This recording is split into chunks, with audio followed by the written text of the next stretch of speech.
Good. All right, so welcome everyone online as well. So quick review of what we did yesterday, looking at the CPU that we built. Let's just walk it through. So here's the CPU picture, and we went through in the order that the instruction marches through the logic. So next BC logic, instruction fetch, decode, register file read, arithmetic logic unit, register file write, and then we added branches. So looking at that in the code, right, we have our PC logic, which is a mux, selecting the next PC, either increment by one instruction or take and branch. We have the instruction memory, which we instantiated at the bottom, and this hooks up the instruction memory interface signals to our signals, where the PC is driving the address that we want to fetch from, and then the instruction comes back from the instruction memory, and we call it inster, and that goes off to the decode logic. Then we created the decode logic to decode first the instruction type. So is this an I-type instruction, R-type, S-type, U-type, B-type, J-type, based on the opcode bits. Then we pulled the appropriate bits based on the instruction type from the instruction to form a 32-bit immediate value.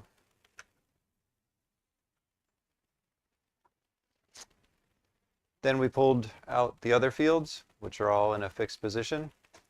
Some instruction types support the field, some instruction types don't, so we condition those fields with a when condition. There are other places we could have used when conditions here. You're welcome to kind of look over your logic and apply more when conditions. You know, the when conditions are never necessary. They're just additional support as far as your the implied logic. They're not implying any combinational logic. They're just conveying information. As far as the flip-flops, they may imply clock gating and save power. Then we decoded down to the individual instructions.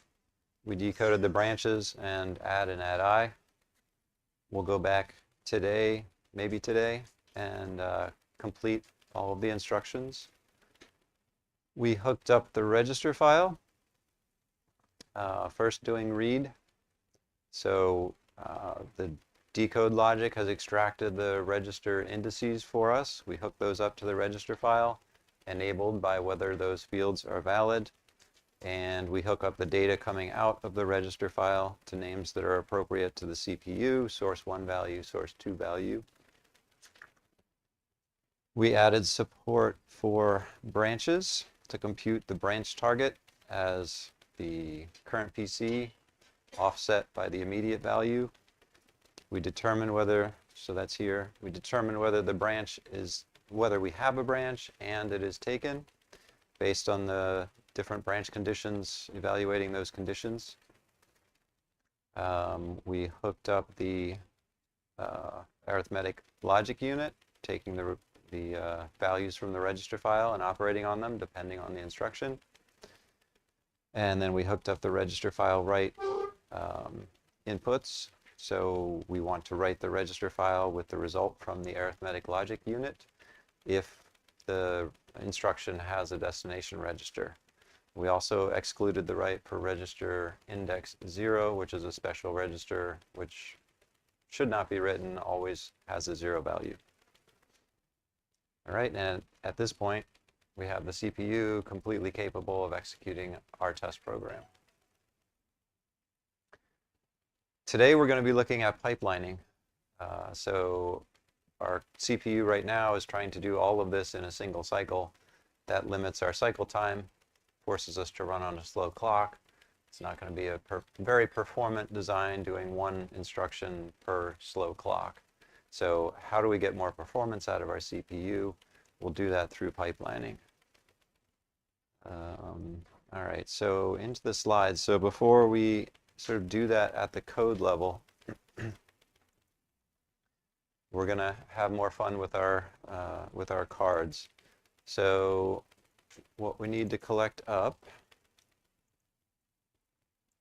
And for folks online, obviously you don't have the physical toys to play with. Again, this is kind of an auxiliary exercise. It's not going to impede your ability to make forward progress on the remainder, so you can just sort of watch around the classroom and enjoy the chaos of everybody pretending to be CPUs. So, okay, I'm way behind here.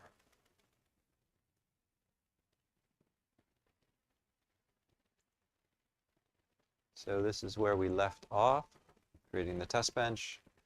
Hopefully at this point, your CPU reports that it passes. It produces a value of 45. So prep for this, you'll need your instruction memory card. Now you'll need all the individual instruction cards. Hopefully they're organized enough that this doesn't create a mess. You're going to need your register file card, something to write with, and something to indicate the program counter. Also for this exercise, we're going to need some desk space. So you close your laptops. You can work on top of the laptops probably. There are a couple free tables here. Feel free to kind of shift your group to those tables. We're going to want to work in groups of ideally 4. I would say 4 or 5. Many of the tables are already 4. If you're in a table of 2 or 3, grouped together, you can be a table of 5. So 4 or 5, probably 4 is best.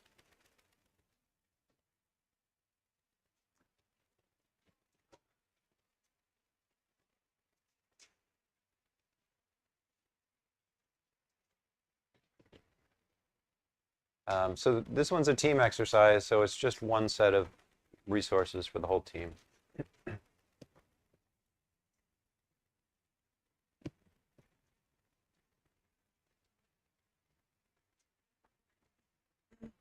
You guys might want to just jump over to this table so you don't have the clutter.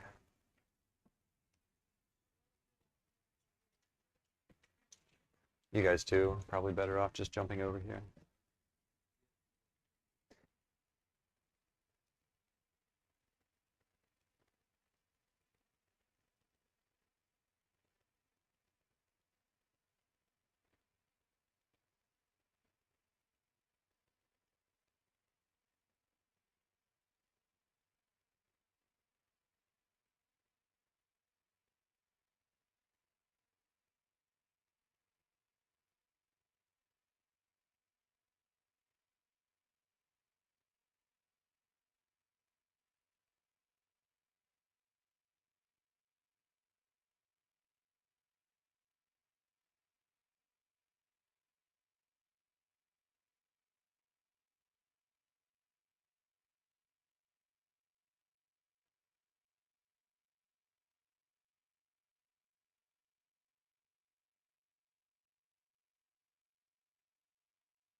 Okay, so for this exercise, each of you is a different stage in the pipeline. All right?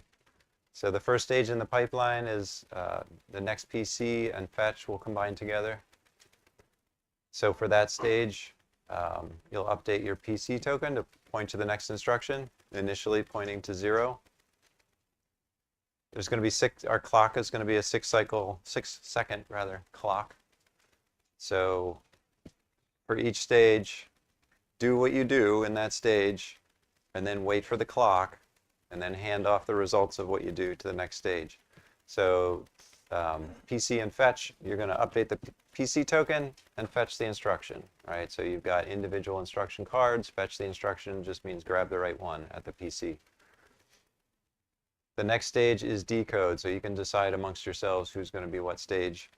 The decode stage, we're not going to do the actual work of decoding. We'll take the shortcut and just flip the card. So for the decode stage, flip the instruction card over to show the human readable form of it. And then decode hands off to register file read. We're going to have the same person be decode and register file read. As we learned in RISC-V, there's actually no decode required to initiate the register file read, so they kind of happen in parallel. So you'll flip the card, you'll get the indices that you need to access from the register file, and look them up. So you'll just do this mentally. You have the indices, look up the values, just mentally know what these values are, and then you're going to hand those off after 6 seconds to the execution stage, which means, hey, execution, you're doing, so you're also going to tell the operation that's being done, right? So you say, hey, execute add of, you've read the register file, so add a value of 6 to a value of 2. Execute, again, just mentally perform that calculation. After 6 seconds, tell the register file to write the value that you computed, and also you need to convey the destination register. So strictly speaking, the decode and register file read, decode specifically, should convey to the execution unit what is the destination register as well. So I guess it would be add 4 plus 8 and write it to this register, and then 6 seconds later, execution has done the computation, you have a result. You say to the register file write a value of 10 to register 6. Right? Register file write, take the pencil, update the register value, and that's the instructions complete, right? So I guess ideally register file write, sort of wait 6 seconds and then update the value. And then repeat. So first we're going to do this sequentially. Do the PC and fetch person will do that operation, hand off the result, then decode will do their thing, then execute will do their thing, register write will do their thing, and then we're back to next PC and fetch. You'll do the next instruction. And line yourselves up so you're going around the table.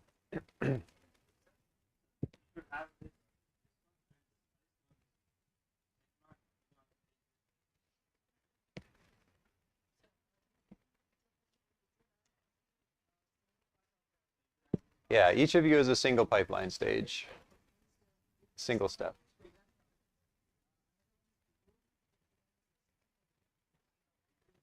That's right. Each person is one of these bullets.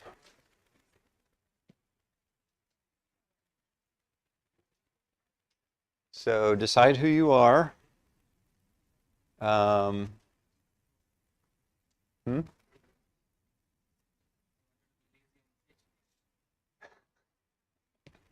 Well, if Professor Bofu wants to jump in with you, you can just be fetch.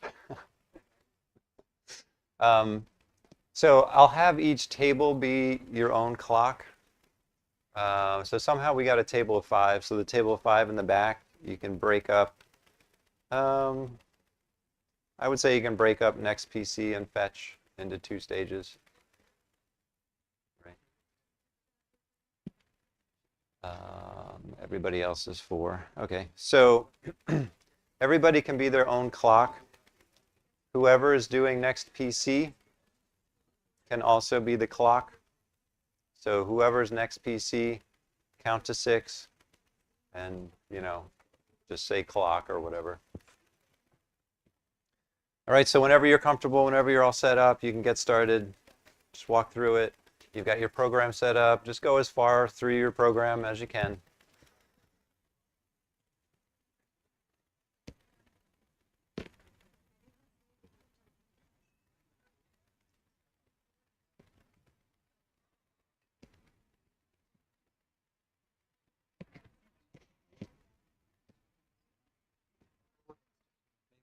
Mm-hmm. Yeah, so line up all the, sorry, on this memory card. You can use this. Don't. Probably a little easier if you have a template. Is this going to work? It almost worked. Hmm?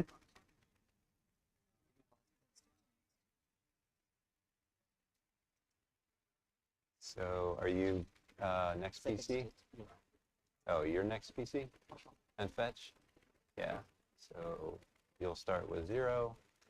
You got your program counter or whatever you're using for your program counter.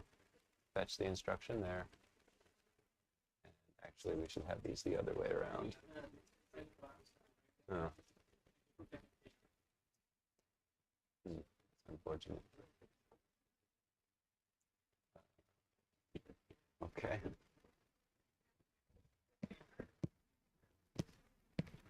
So it looks like the instruction cards aren't exactly as I was expecting. So they're intended to have the binary on one side and the decoded instruction on the other side. We don't have the binary. It doesn't really matter that we don't have the binary. It's not like it makes any sense to us anyway. So you can just start with the card flipped to the blank side, right? You don't know what the instruction is. You grab it. Once you decode it, you flip it over, you see, okay, that's what the instruction is, right?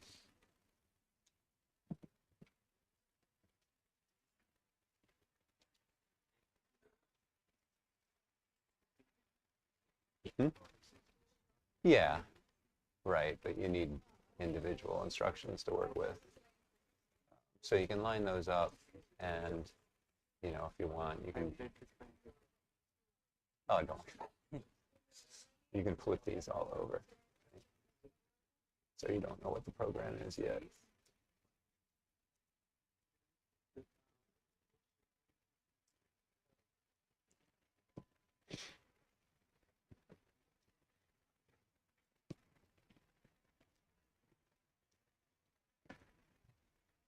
You get the idea?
So let me just step this through one more time for everybody, right? So whoever is next PC is going to determine the right program counter to execute next. Let's say this is my program counter. It's pointing here. So first instruction we execute, I'll update the PC to 0. I'll fetch the instruction. So initially, you can have your instructions all upside down. We don't know what they are. We haven't figured that out. You fetch. You hand that off to decode. Now I'm decode. I'm going to flip the card, figure out what the instruction is. I'm also going to read the register file. So I have add with sources x0 and x0. I look at my register file card. Those are 0. So I tell execute now at the clock.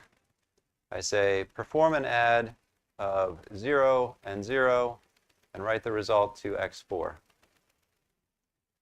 Execute will mentally do the math. 0 plus 0. That's 0. And then at the clock, execute will tell register file write to write a value of 0 to x4. Register file write then, after 6 seconds, we'll update the register file card to put a 0 in x4. Okay? And then back to next PC. So next PC then would increment the PC, and the process repeats. And also replace the instruction card back in the instruction memory.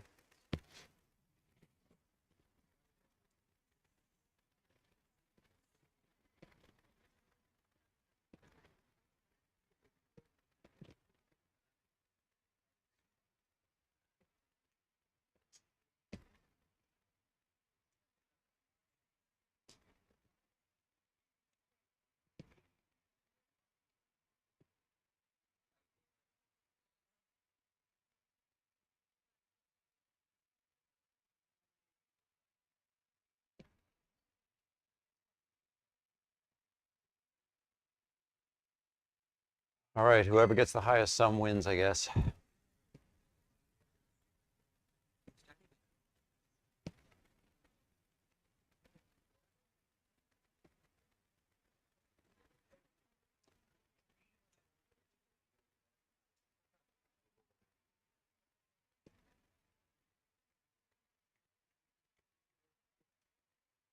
Okay, what are you waiting for? Hmm?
Okay, so however far you got is fine.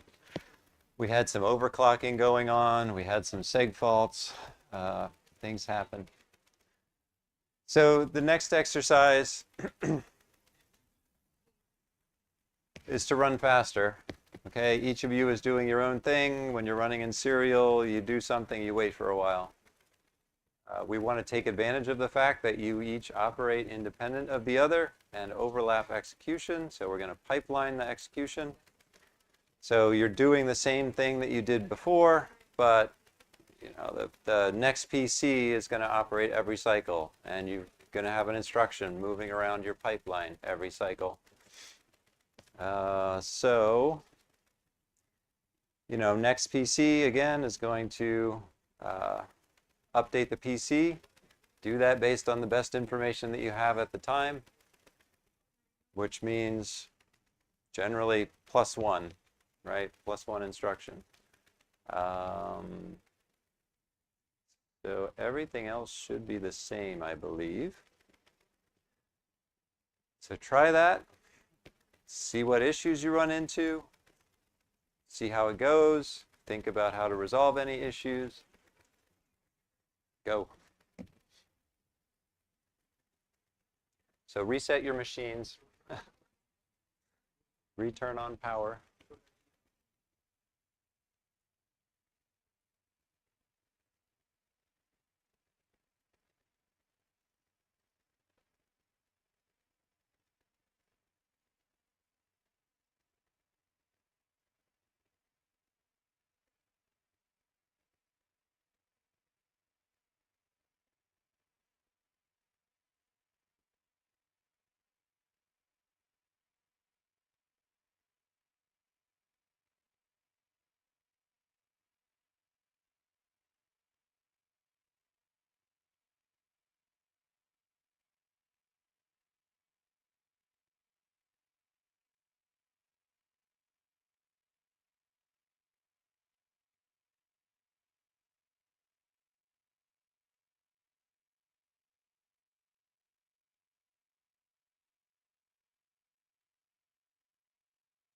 Remind everybody who is next PC that you are also the clock. The clock becomes rather important when everybody is operating in unison. So make sure you're announcing next clock cycle.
Mhm.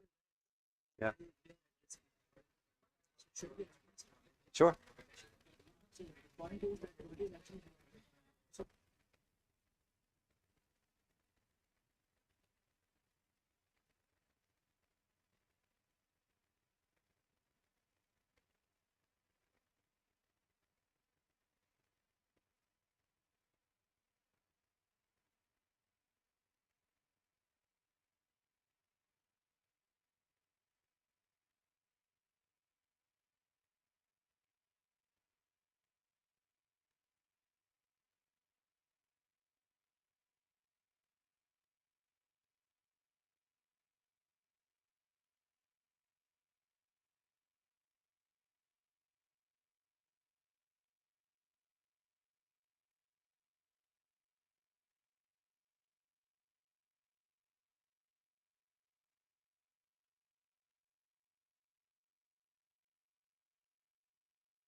All right, so again, however far you got with this is fine. Um, it seems like everyone has sort of executed enough to get a feel for what's happening here. What are some of the issues we ran into? I think just about everybody brought this up with me already, at least one issue. Ooh, you guys are in earshot, so 2 issues?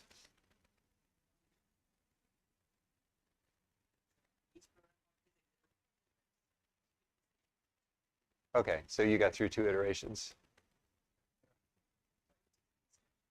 Okay, good.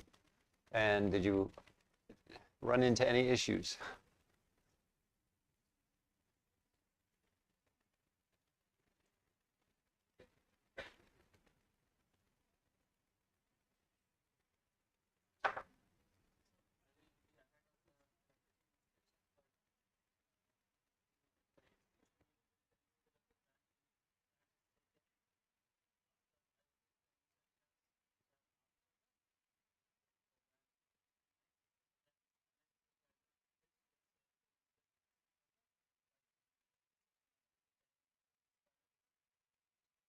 Right. So you're executing along, I forget which one of these is a branch. This one's a branch, probably, right? So you get down to 6, everything's going sequentially. You get down to 6, this is being fetched. Then you pass that along. This is being decoded and register file access. This one's being fetched. Then you shift again. This one's being fetched. This one's being decoded. And this one's being executed. At that point, you figure out your branching. You've already fetched this. You've already fetched this. These are on what would be called the bad path. Okay, these should not be executed. So how do you deal with that? And that's what we'll look at next. So that's one issue. That would be referred to as a control hazard. Anybody come across any other issues?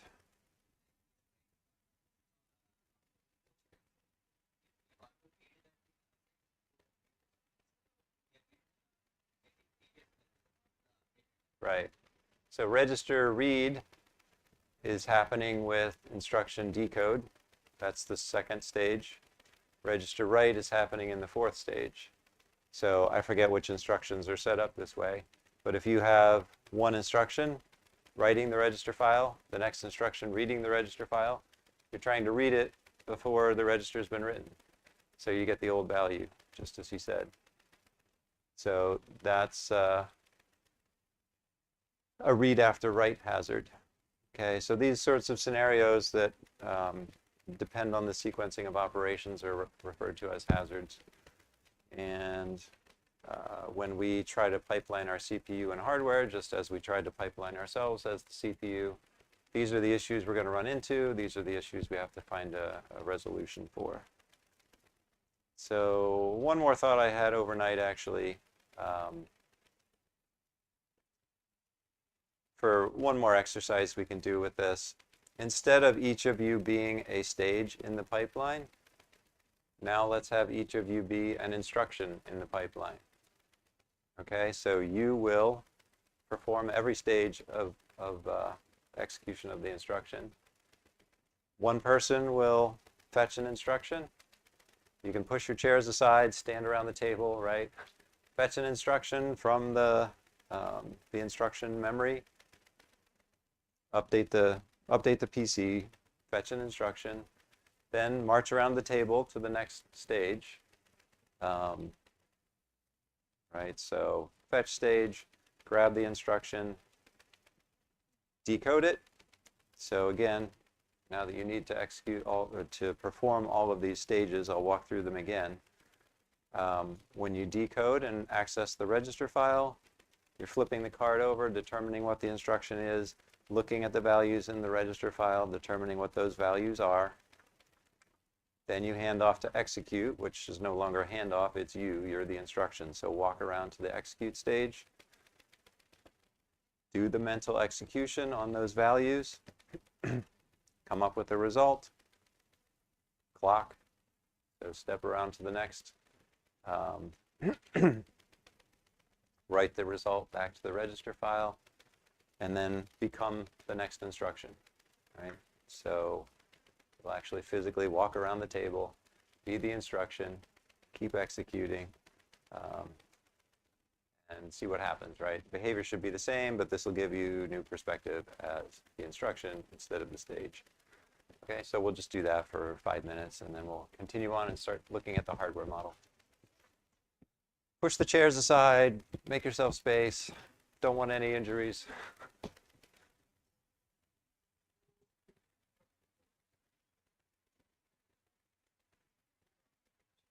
Everybody should be standing.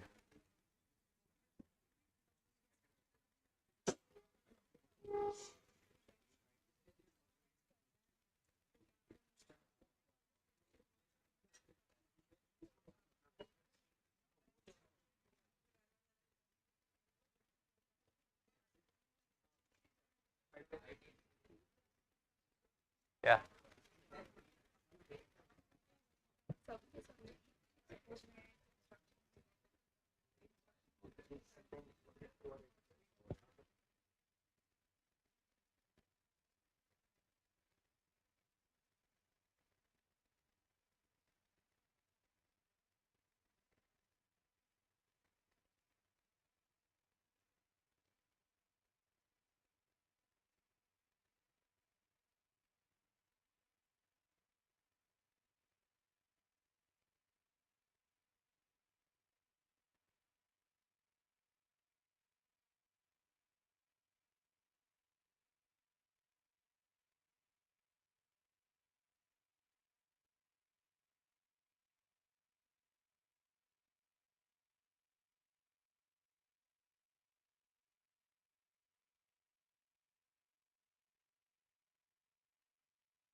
So maybe at this point it would be good to try to resolve these hazards, right? So does anybody have any suggestions for strategies to resolve the branch hazard, the control hazard?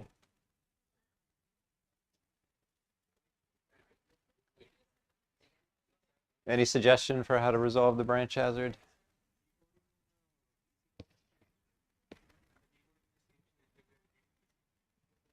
So try to do the decode earlier so that you can detect the branch earlier. So I'm going to assume that it's not feasible to do that. Hmm?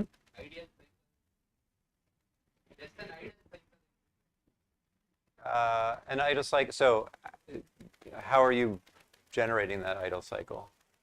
Between every instruction or just for branches? Yeah, so how do you detect that idle cycle? Or,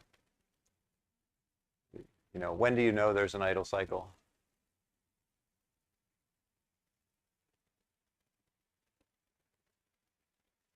Yeah.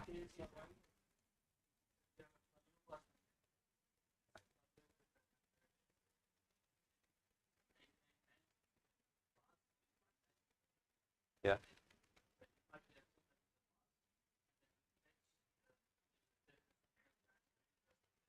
Mm-hmm.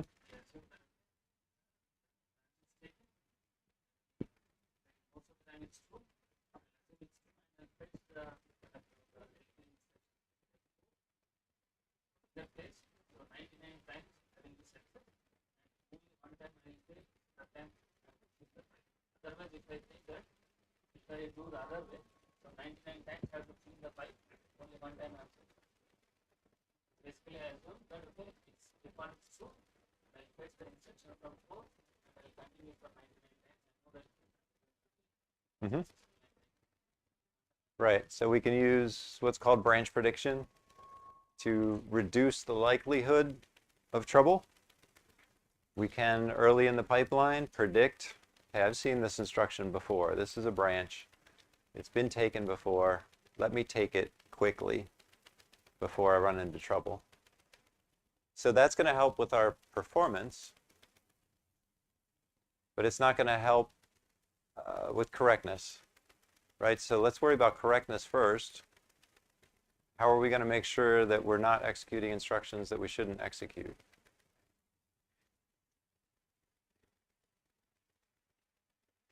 Okay, so we know, let's figure out what we know, right? We have a branch instruction, and I'll go back to this one. So this one's a branch, right? So we fetched this one. We continue on, we fetch this one, we fetch this one. At this point, we're executing the branch. At this point, we know it's a branch. We know it should be taken. We know we messed up, right? This one's still, this one's being decoded and accessing the register file. This one's being fetched. What do we do? Well, neither of these instructions has caused any harm yet. None of them has updated state. This is just decoded. It's read values from the register file. This one just fetched. Nothing's happened yet. They're bad. So squash them. Okay, let them go through the pipe, but make sure they don't commit any of their results.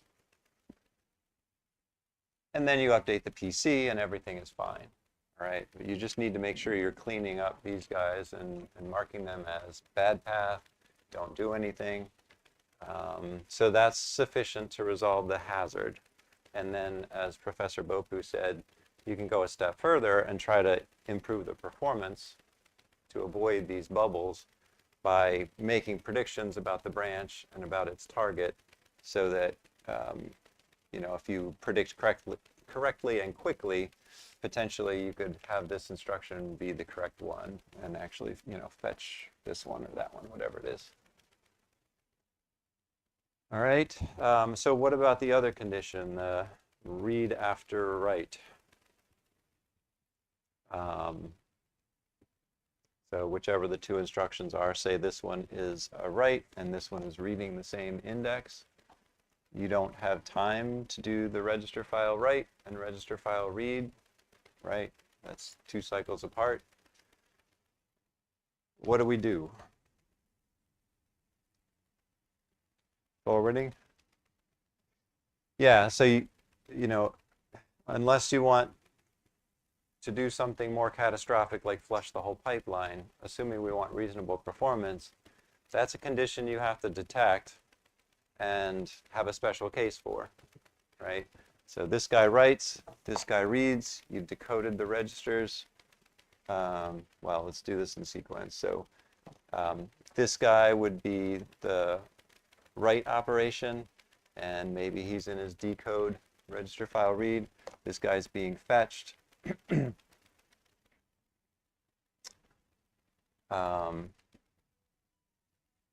Next clock stage, this guy is being decoded. This guy is being executed.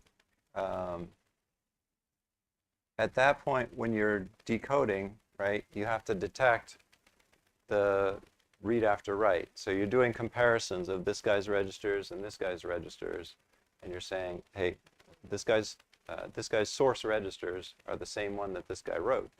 So instead of sending the data through the register file, we have to add this forwarding path for the one instruction to forward that value to the other. So, you know, that involves more muxing of the data, can be delay. This can be a very critical path, but we try to, you know, optimize that path and make that work so that we don't have to squash instructions in the pipeline and take more drastic action, right? And so those are the things that we'll look at in more detail in the hardware logic. All right. So let's turn to hardware.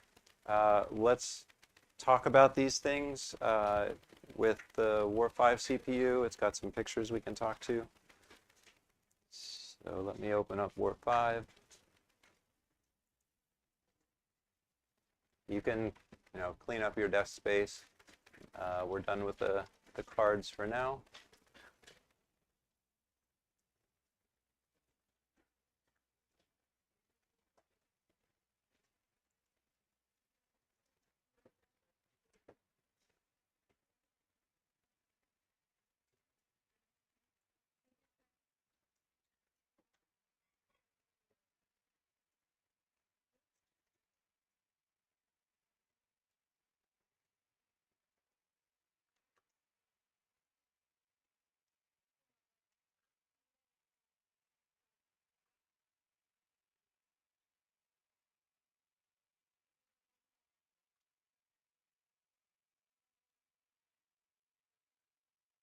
Okay, so here's the CPU that you guys were just emulating.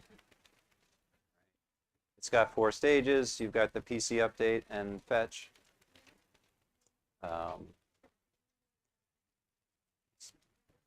Right. Decode and register file read. Arithmetic logic unit, register file write. Right. So this is the exercise we just did. We're running the same test program, or at least a program that's very similar. So first, stepping past reset here. So what we're looking at here is referred to as a waterfall diagram. This is showing us what stage each instruction is in at a given time. So if I look at a vertical column here, that's going to tell me that the OR-I instruction at this time, right, time is left to right. So at this time, the OR-I instruction is in its fetch stage. Then time progresses, OR-I goes to its decode register file read, and this next OR-I is fetched. Okay, we step the clock. Everything shifts. OR-I progresses down the pipeline. This OR-I progresses down the pipeline. This OR-I gets fetched, right?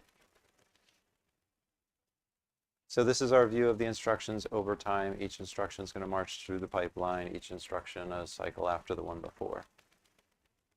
As we step simulation forward,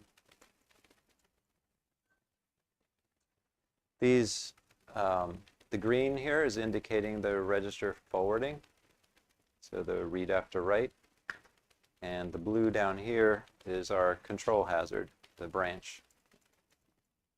Okay. So let's look at the branch first, I guess. So here's our BLT. We had 2 instructions behind it. In this particular implementation, I'm assuming a 2-cycle branch penalty, meaning we know the branch and its target in time to redirect this instruction, but not the ones before it. So the ones before it, as we said, we have to squash those, make sure they don't commit any results, and that's represented as the gray here. The register dependencies.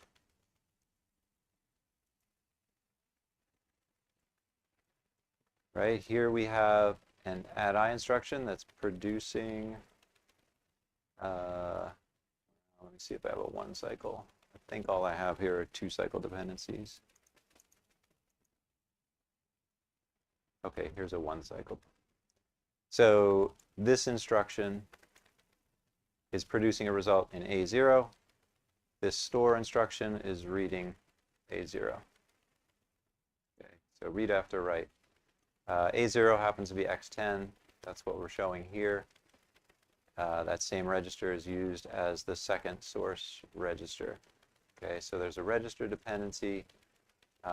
This first instruction knows the register value after it's read from, actually I should know it earlier. So the assumptions are slightly different with this one. There's an extra cycle of delay. But the assumption here is that, actually let me look at my stages. ALU, okay. So this first instruction has produced the result for its destination register after execution, which is at the end of this, this blue stage, right? This is the execution stage. So here we have the result that's needed by the next instruction. It needs that result to feed into its execution, right? So you have a loop from the ALU back to the input of the ALU the next cycle for the next instruction. So this is the bypass path, forwarding that result from the first instruction to the instruction behind it. Here I'm assuming we actually have 2 cycles of register bypass. So I'm assuming that we don't have time to write the register file and then read the register file for instructions that are 2 cycles apart as well. And so you see the same sort of bypass for this OR I instruction that's also producing a result in A0.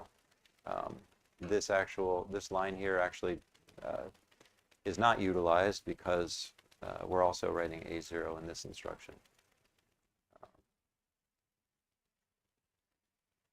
Any questions about those?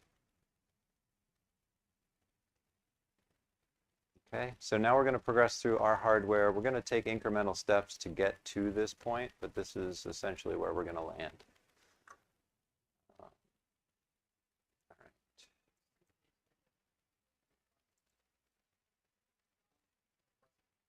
This one? Yeah, so the assumption here, and I don't, our assumption will be different, but this longer path, a 2-cycle path, is one instruction's ALU produces a result, writes that result to the register file. We need to read that out of the register file and loop it back. You know, that would be a two-cycle loop. I'm assuming here that we do not have time to do that 2-cycle loop, so this design is adding a bypass path for that as well. You know, it's a close call, right? The register file write could take the entire cycle, and then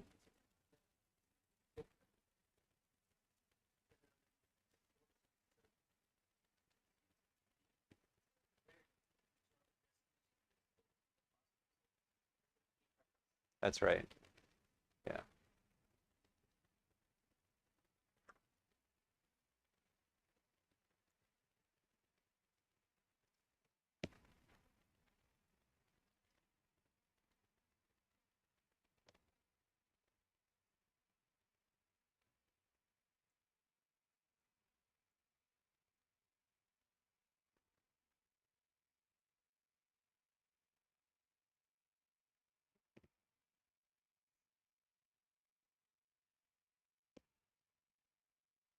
Okay, so let's look at our CPU diagram. This is what we currently have. We just looked at the waterfall diagram. This is what I refer to as a waterfall logic diagram. I've actually never seen anyone draw these this way, but I think they're very helpful. So I'm just representing the logic that is seen by each instruction that goes through the pipeline. So we're looking at, a copy of our whole pipeline for each instruction.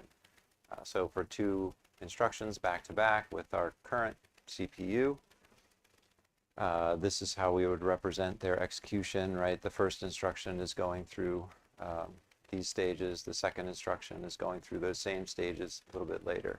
And then on this diagram, we can represent where information from the first instruction is passed to the second instruction. So when we're just looking at a single, when we're looking at the logic itself and connecting up paths from one instruction to the next, those are loops from one clock stage back around, right? So the PC, for example, we compute the next PC, we do PC plus 1. That feeds back to the instruction behind us, and we draw it this way. In the waterfall logic diagram, I've represented the logic that's seen by each instruction separately. So that loopback path here is represented as a path feeding to the next instruction, right? So we can more clearly see what is viewed by each instruction or what relates to each instruction. And similarly, the register file read is coming from the register file as updated by the previous instruction. So this path. So it's just a different way to look at the same information.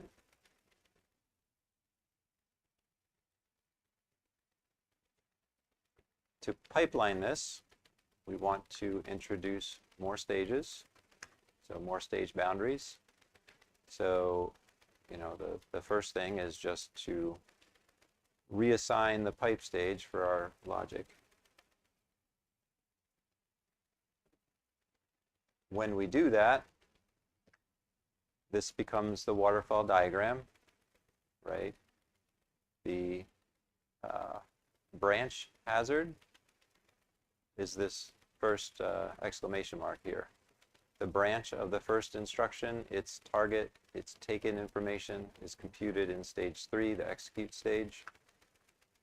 The next instruction needs that, okay? So this is a depiction of the branch hazard, the control hazard.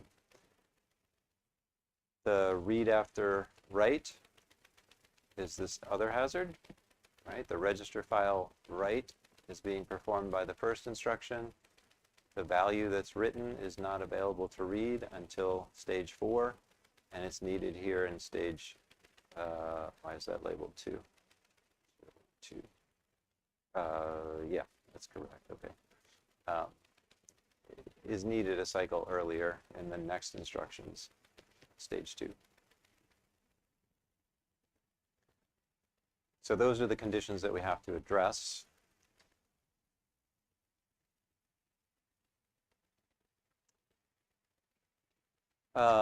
We can kind of view the logic this way, that what we need is this one cycle loop, but it's coming from 2 cycles later.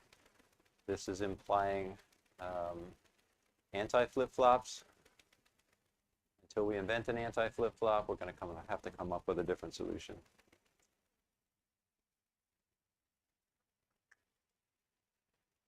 The waterfall diagram we looked at with warp 5, but again here we have a destination register of 3, a source register of 3, and the hazard and the branch hazard producing a destination here, a target rather, and then needing that target here. So just different ways of looking at the same hazards. So as I said, we're going to take incremental steps to work toward a solution. The first incremental step will be to stretch our logic out in a pipeline, but not take advantage of the fact that we have the pipeline, and just do one instruction every 3rd cycle.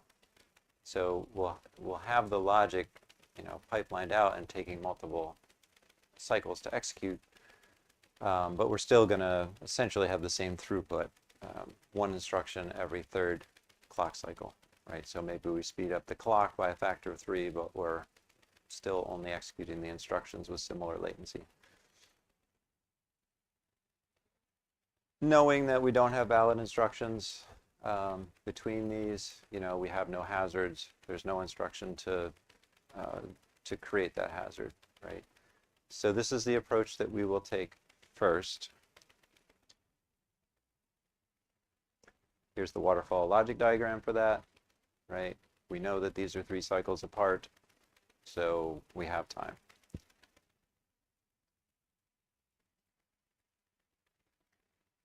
So to implement this, first we need to know which instructions are valid and which are invalid, right? Which are the grays. So we'll generate for ourselves a valid signal. We can do that just by marching valid through the pipeline and kind of looping it back, right? So after reset, we'll generate the first valid instruction, and then so here's our reset, right? We'll generate ourselves a start pulse to kick things off. After we generate that start pulse, the valid is just the valid from 3 cycles ago. Okay. So, if we have a start pulse or we have a valid 3 cycles ago, we're valid.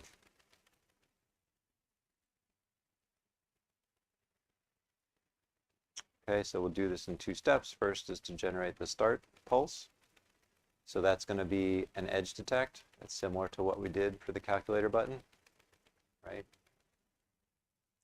And the next is to generate valid, which again, we pulse valid if we pulsed start or if we pulsed valid 3 cycles ago.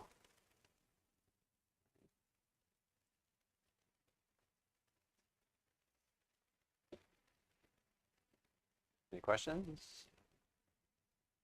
All right, so hopefully you have your code from yesterday and you can add this to it.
So I just thought of one more thing I should clarify.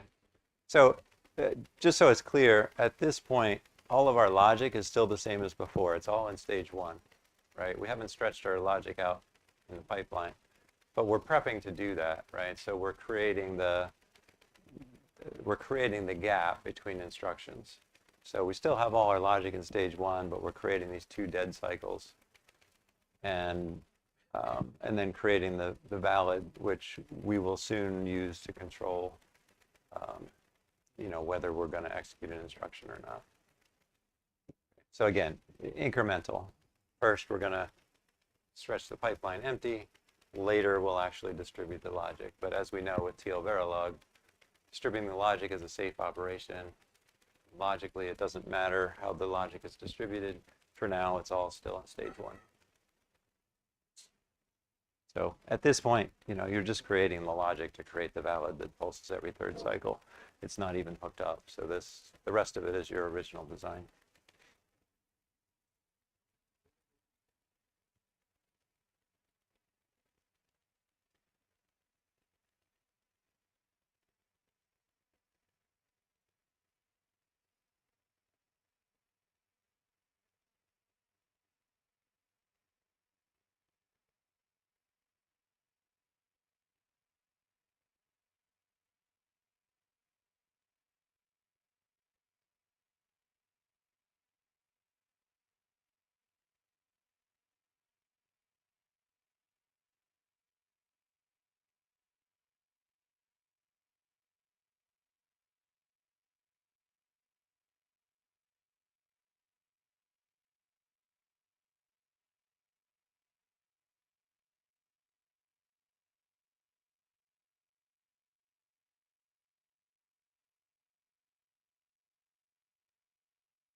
Okay, so we want the start signal to pulse after reset.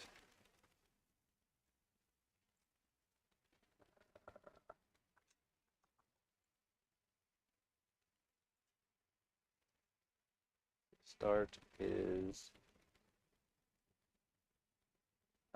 not reset.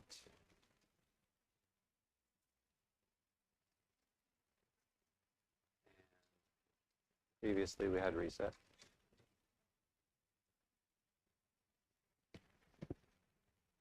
So that's our edge detect.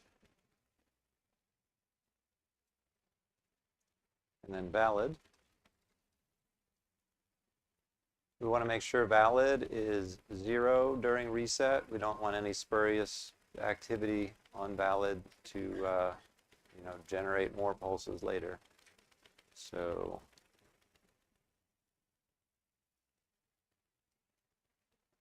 reset to 0. Otherwise, we want to use, we want to pulse on start, and we also want to pulse on,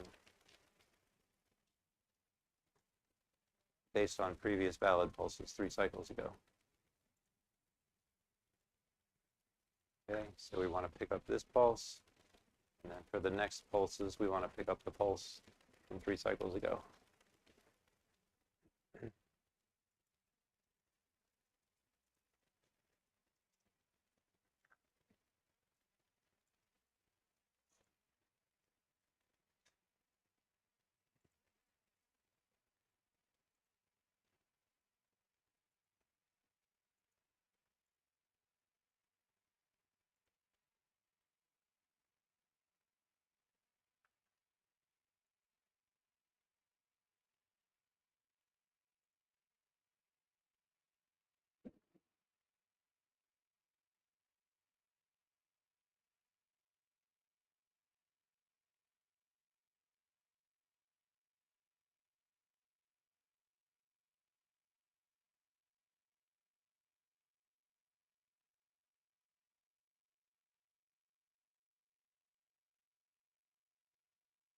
Okay, still working in the back?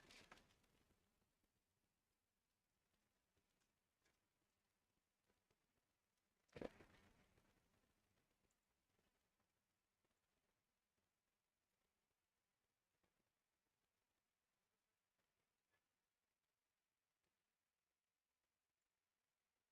Oh, sorry.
In the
Okay, so now that we have a valid signal, we're introducing a new concept that our core was not aware of before, this concept of valid instructions. We want to make sure that an instruction that's not valid does not commit any architectural state, right? It doesn't matter what an invalid instruction happens to do in the hardware, what the hardware thinks that instruction is, as long as we cut off the impact that it has on state. State in our design is the program counter and the register file. Okay, all the instructions that we are supporting right now are only operating out of the register file. That's what their instruction's responsible for, is operating on registers, updating registers. So that the register file is currently defining the state of our machine. And then the program counter as well as the state of our machine, right? When you guys were human CPUs, those were the two things that were updated. So as long as we avoid any impact to those states from invalid instructions, we don't care how the machine's interpreting the instructions. So we're going to add the logic to support that, to support this notion of an invalid instruction and prevent any updates. So first we'll look at the register file. So you want to make sure that if the instruction is invalid, as indicated by this new signal, valid, that we created, make sure we're not doing any register file writes. And then the PC. We want to make sure that we're not updating the PC for invalid instructions. Where's that in my instructions?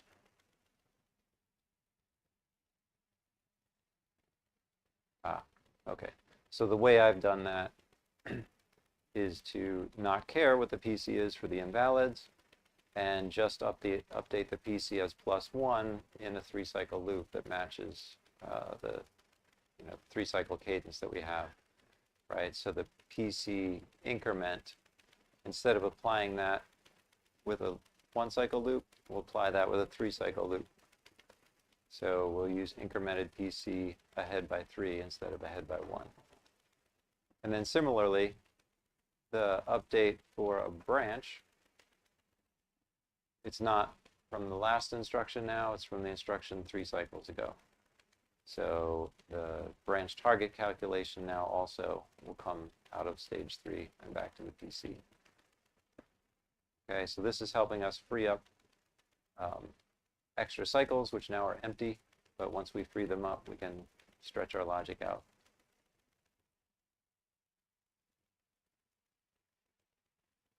Since we now have the concept of invalid instructions, we also need to factor validity into take and branch. We don't want to update the PC for branches that are not valid.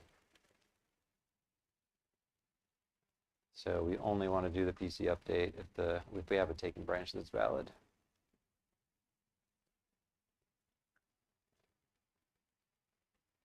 Any questions about those steps or why we're doing them?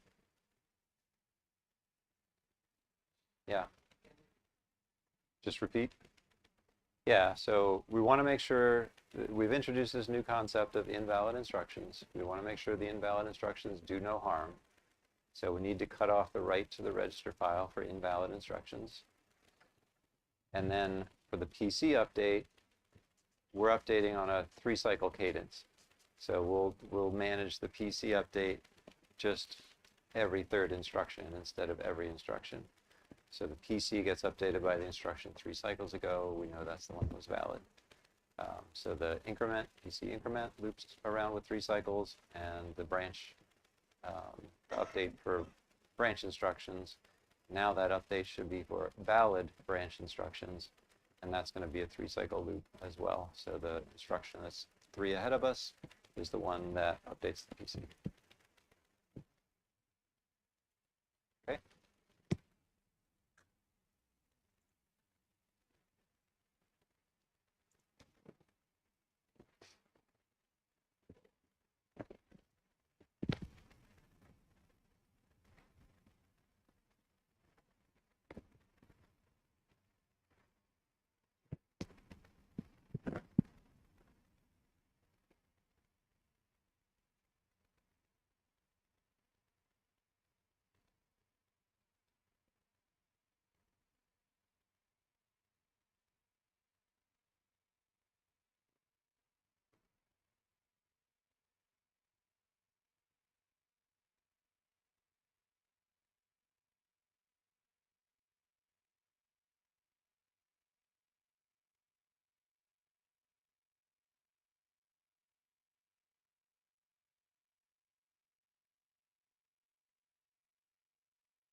I think most of you are done. I'll start walking through it myself while you finish up.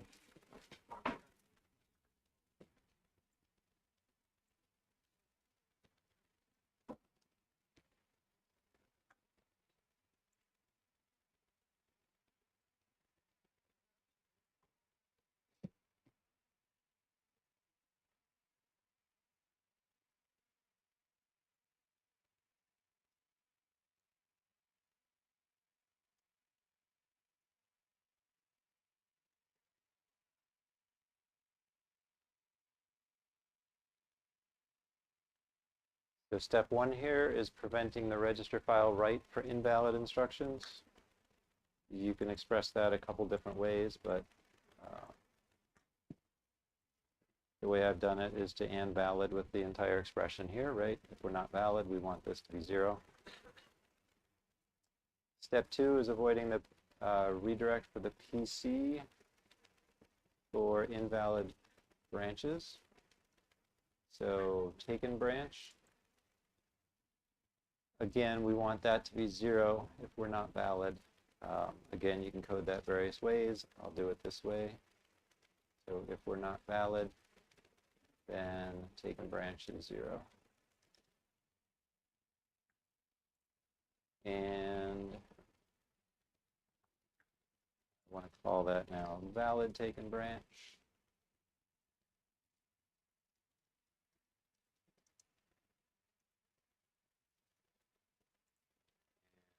This is now valid taken branch. And then I want to affect my PC update from the instruction 3 cycles ago instead of the one last cycle. So I'm going to change this to 3.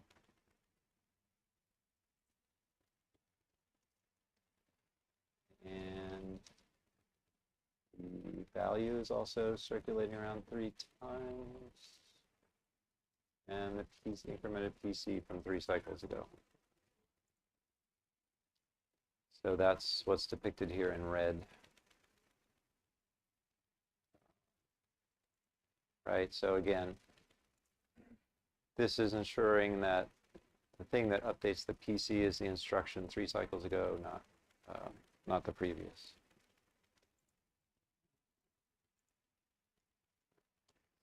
So this is the picture that we're implementing, right? So the PC update, this instruction should be based on the PC update from this instruction 3 cycles ago. Or, in other words, ahead of us in the pipeline by 3 stages. So let me compile.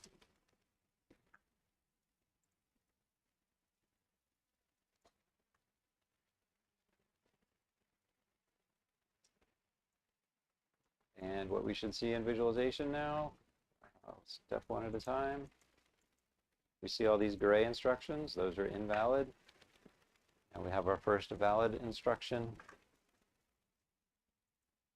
We have 2 cycles of invalid instructions. And then the next instruction. Everything looks good.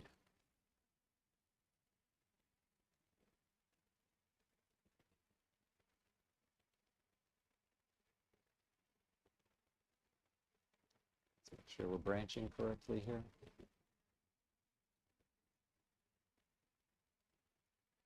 Looks right.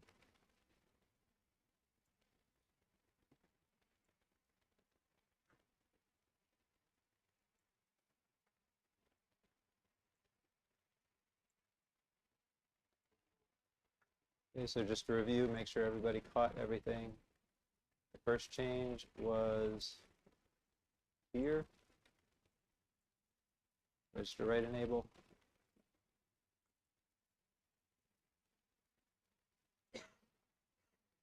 That was step 1. Step 2, valid taken branch. Factoring valid into the branch. Not sure actually if we need taken branch to still exist.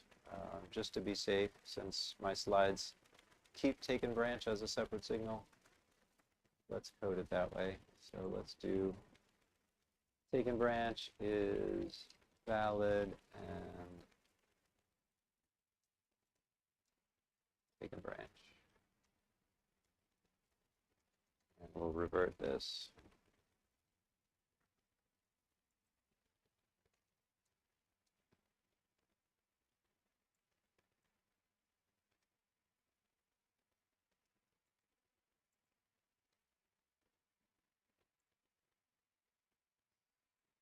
So valid taken branch is the second one, and then the third one is all these updates to the PC mux up here.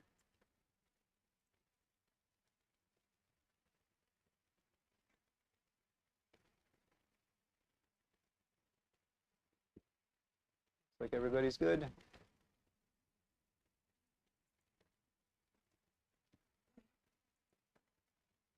So now that we have our 3-cycle cadence set up, we no longer have any dependencies from one cycle to the next. All of our dependency loops are 3 cycles. Now we can stretch out our logic without breaking anything.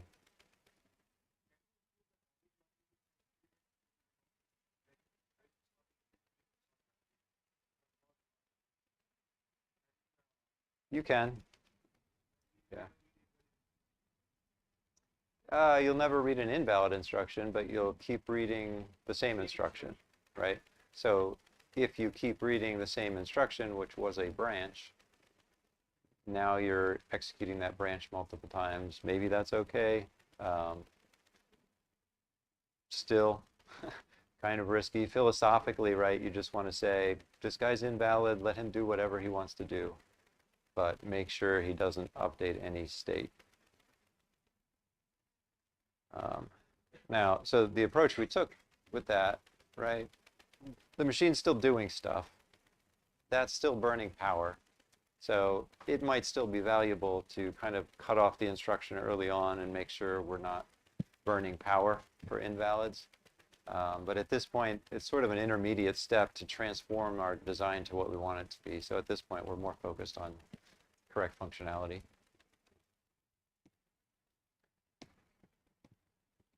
So this step is where we actually pipeline the CPU, okay? So this is the step that if you were using RTL would represent half of the workshop. For us, it's going to be 5 minutes. So we're just taking the logic and rebucketing to different pipeline stages.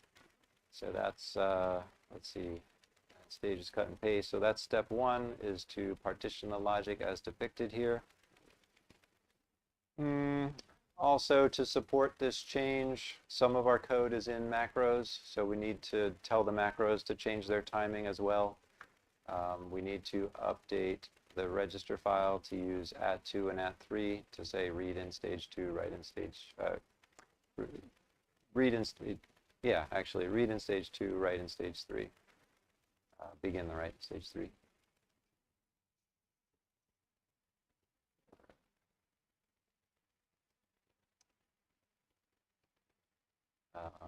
Yeah, I mean, the parenthetical note doesn't really matter, right? Functionally,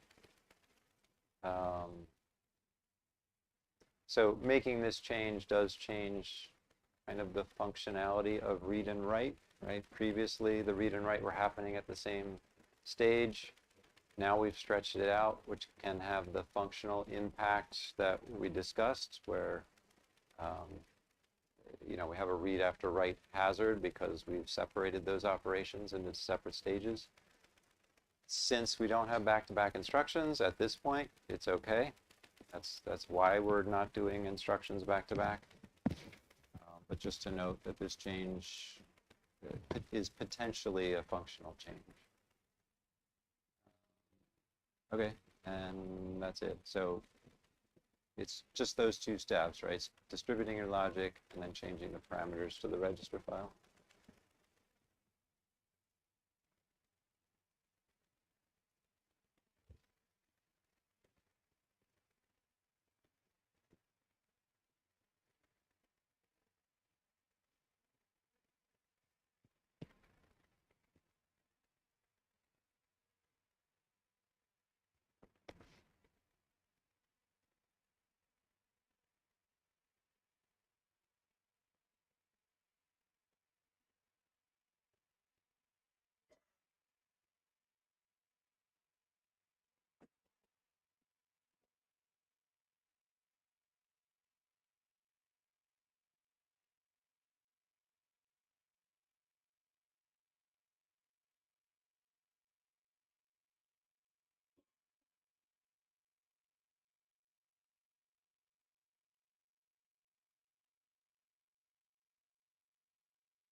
So how should we address these hazards so that we can execute instructions back to back? So let's first look at the red line here. So this is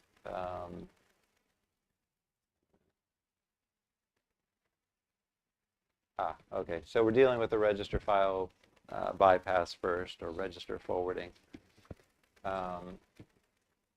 So the register file is producing a result at the beginning of stage 4 for the instruction 2 cycles away, 2 cycles behind. We can access that value in time to write the register file.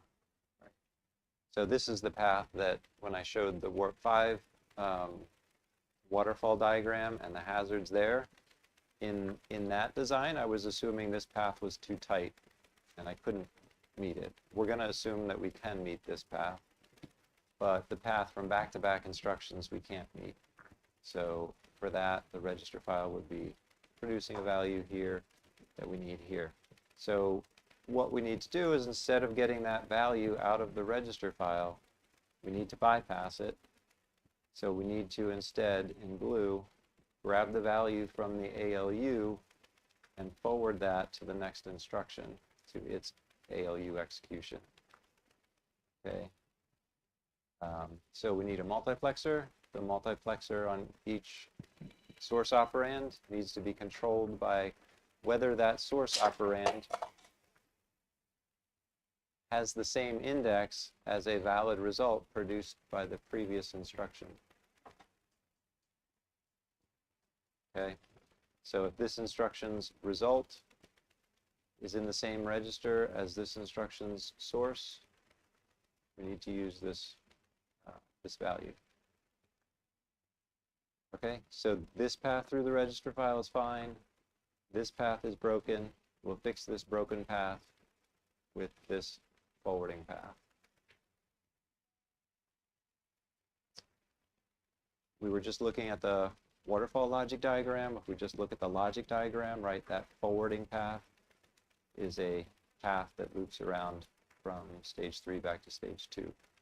So, and ahead by reference, right? We're referencing, the second instruction is referencing its previous instruction.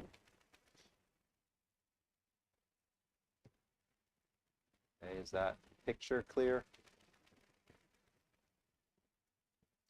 So to implement this, so 1 is nothing. It's already good. So step 2 is to update the expression for the source value, right? The value feeding into the ALU.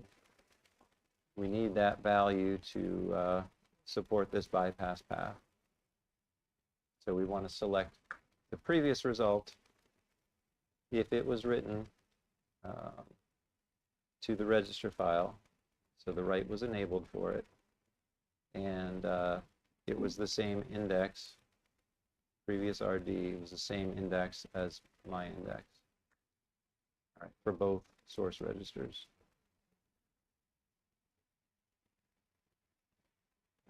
Let's see. And then third is just a note, right? If you follow these instructions literally, this is fine, but I actually had a bug in the first version of this course where the values here feeding into the branch comparison were before the mux instead of after the mux. This calculation has to consider the bypassed registers as well to make sure that this branches comparison are based on the right register values. So just make sure that your comparison logic is based on these signal names, not the signals coming straight out of the register file.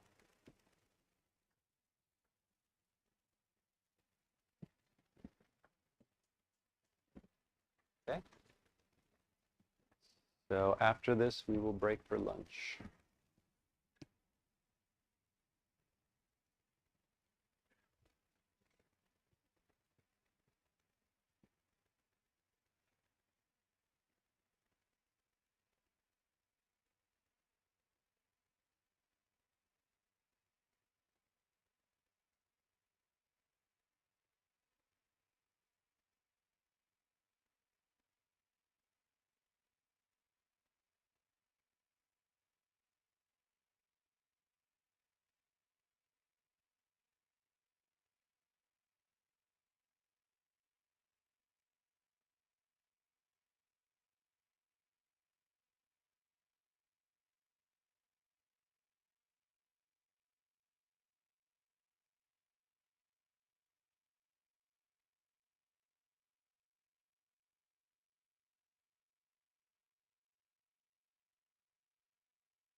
Might be useful